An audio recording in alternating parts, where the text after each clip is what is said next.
Okay. Well, there's so much to talk about in this case. You see, the Halton Police Force on May 13th, 2024, I learned how corrupt the Halton police are. They're not afraid to perjure themselves, lie, assault, and even when it's on video, they really feel that their badge hides them. Um, Technically, it's probably because I have tried to contact Leca about it.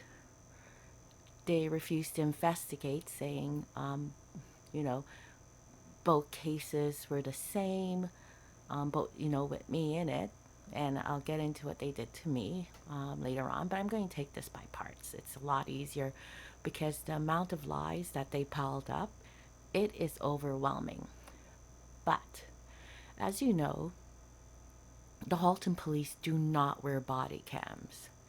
And probably because of that, they also feel that they have more flexibility to lie. They have no conscience about lying, I'll tell you that. So, let's take this case. Now, Wayne was held. Um, was it 115? They held him for public intoxication. It's not a crime, it's a fine. But they really, it seems, wanted to get a crime on him. And they have stooped very low, not only in perjury, forging of evidence, and then Wayne got assaulted twice by Sergeant Ferrona, which I have affectionately nicknamed him Bully Boy. Can't help it.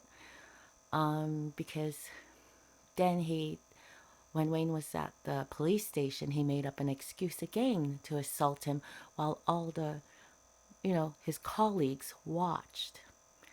If anybody can remember, 4 years ago, there were some of his colleagues were caught videoing a police officer beating up a young guy while the rest of them just looked around or turned away and pretended that they didn't see anything. When I've tried to report it, like I said to Leca, I tried calling into the same police station, got mocked at. Um, every time I called in to tell them this is crazy, this is what's happening, they laughed at me, mocked at me. Um, I was getting really frustrated. I even sent, because when I called in, someone told me the sergeant at that during that day, the day shift, was Sergeant Griffin in charge. I sent him an email um, giving him details about it. He never got back to me at all. Surprise, not. I then tried just to, because they were purposely ignoring me. Leca was ignoring me. The Crown was given this information. They ignored it, which is really shocking. But yes, um,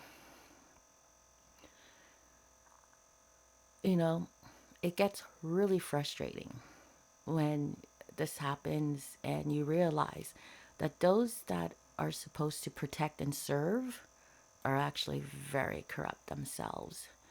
So, I am gonna, there's going to be a series of different parts because there's just too much, you know, lies and manipulation to put it all in just one or two videos. I'm gonna show you this was caught on Underwood's dash cam. I'm not sure if Sergeant Ferrono, aka Bully Boy, realizes that on a dash cam, you can't fool people with video evidence and photographs, you know? Um, but they have attempted and very blatantly. But let me, let's see here. I am going to, I'm just pulling it up. Sorry, I don't have my video camera set up as yet, so I'm just going to pull this up. 1 second here. I really need to get my video camera set up. I need some things here. Okay, where do I have it? Desktop. Okay, let's see what Sergeant Bully Boy wrote here. This is Sergeant Bully Boy's disclosure, and Underwood goes along with it, okay? Now, remember, when they let Wayne out, they let him out while he was still intoxicated, never told himself or me that he was still intoxicated. In fact, I still believe up to this day, they actually set it up because they also gave us the wrong directions, telling us that my dogs would have been at the Oakville Town Hall. Instead, they took my dogs, to the shelter, with not knowing where Oakville is or anything about it. Meaning not knowing, what did I say? Not knowing where, I know where Oakville is. My cousin lives in Oakville. Not knowing where many things are in Oakville, and it was a very long night. Here you get information saying this is where your dog is at. We went to it. Then after finding out our dog wasn't there, we proceeded. I asked Wayne to drive for me because I was so tired. I never slept. So I asked him to drive for me. If they had told me they were letting him out intoxicated, or told himself, he would have never driven, and I would have never let him driven. Reading the disclosure, I believe it was Verona who said he was just going into work, and he started work early to to do this. It seems to me that they let Wayne out at a specific time, didn't give him a sobriety test when they held him, and let him out to purposely set him up because they couldn't find him having a criminal record. So what do you do when they don't like you? They make up, they create, a scenario where they can entrap you. Anyways, here it goes. Remember, one thing is Verona just had slammed into my truck, a truck that I actually came from Saskatchewan to Ontario to pick up. He slammed into my truck. We were right in front of the Halton Milton animal shelter. It has a sort of like a hidden entrance, so the GPS led us there. Be honest, we couldn't even see where the shelter was because it has a very long hidden driveway, and we stopped. Wayne had his signals on.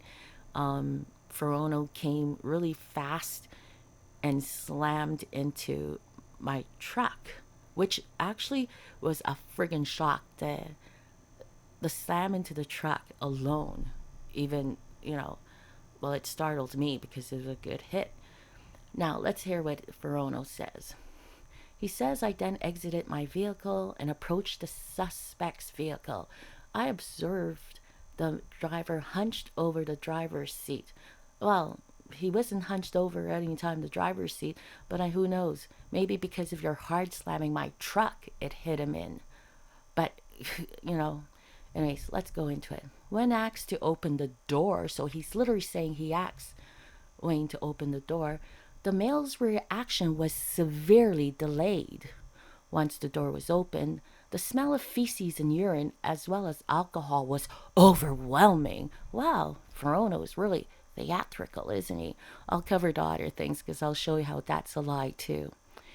The male then stumbled out of the vehicle and was extremely unsteady on his feet, resulting in him falling to the ground. While the male was falling, he made no attempt to brace himself. At this point, police formed grounds for impaired operation of a motor vehicle. I then placed my knee on the suspect's lower back to keep him from moving out from underneath me and into traffic. Look where his SUV and my truck is. Okay, he grounded him and put his massive weight on Wayne. How can you roll into traffic? Anyways, he put, I attempted to get the male to his feet. However, the male did not attempt to stand up. What do you guys see here? The male was arrested at 10:01 a.m. I then observed urine and feces seeping out the suspect's pants and on the car seat. Guess what? Like I said, I'm going to take this one, in parts. But I was taping, and I have video pictures of that car seat by accident, because you can slow down a video, right?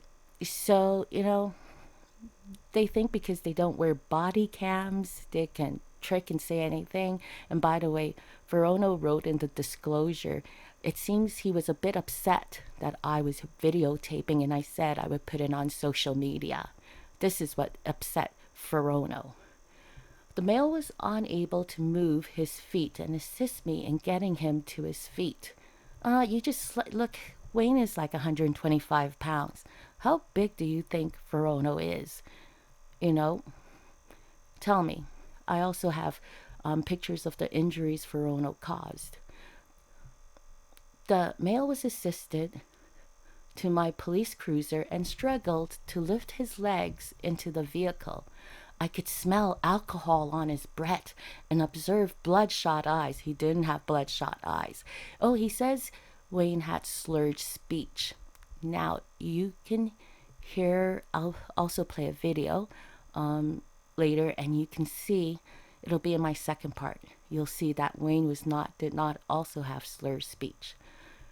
The male was extremely uncooperative and refused to listen to me, while his notice upon arrest, rights to counsel, and caution were read.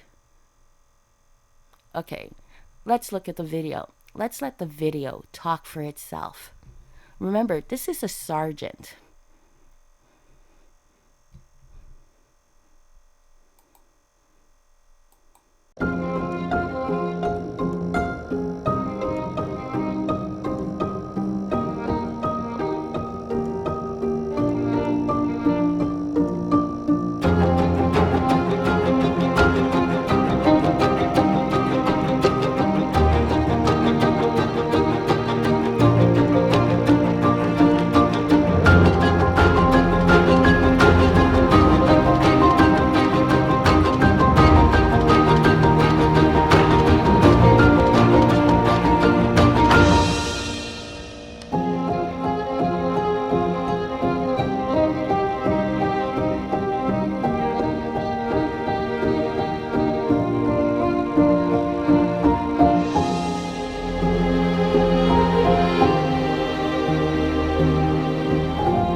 But the reality is that people in public places, or people in places that are generally accessible to the public, or people in places that are within public view, have a reduced expectation of privacy.